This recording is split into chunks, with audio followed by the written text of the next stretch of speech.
প্রধান কোচ নিয়োগের ক্ষেত্রে বাংলাদেশ ক্রিকেট বোর্ডের কাছে চন্ডিকা হাথুরুসিংহার অস্ট্রেলিয়ায় কাজ করার অভিজ্ঞতা প্রাধান্য পেয়েছিল। ডাউন আন্ডারে অভিজ্ঞতা কাজে এসেছে। টাইগারদের বিশ্বকাপের পারফরম্যান্সের পেছনে নিঃসন্দেহে বড় অবদান কোচিং স্টাফের। বিশ্বকাপের দলটাই কিন্তু আমাদের সেরা দল ছিল না। দল নির্বাচনের ক্ষেত্রে কিছু দ্বিমত ছিল আমার, আর বিশ্বকাপেও তার প্রমাণ আপনারা পেয়েছেন। তবে আমাদের আরো ভালো করার সামর্থ্য আছে, আর বিশ্বকাপের ভুলগুলো শুধরে নিতে পারলে যে কোনো দলকে আমরা হারাতে পারবো।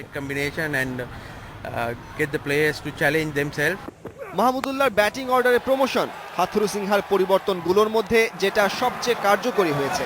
এছাড়া ওয়ান ডাউনে সৌম্য সরকারকে সুযোগ দেওয়ার সিদ্ধান্তটাও সফলতা পেয়েছে। স্বল্প সময়ে টাইগারদের গুরু ক্রিকেট বোর্ডের পূর্ণ সমর্থনও পেয়েছেন। আমি খেলোয়াড়দের যে চ্যালেঞ্জ দিচ্ছি তা তারা বেশ উপভোগ করছে, পাশাপাশি বোর্ডের কাছ থেকেও সহযোগিতা পাচ্ছি। সব মিলিয়ে দায়িত্বটা আমি বেশ উপভোগ করছি। চলতি বছর পাকিস্তান, অস্ট্রেলিয়া, ভারত ও সাউথ আফ্রিকার মতো বড় দলগুলোর বিপক্ষে হোম সিরিজ রয়েছে। হাথুরুসিংহার মতে ধারাবাহিকতা ধরে রেখে আসন্ন সিরিজগুলোতে সাফল্য পাওয়া কঠিন কিছু নয়। Sakib Taheri, independent news.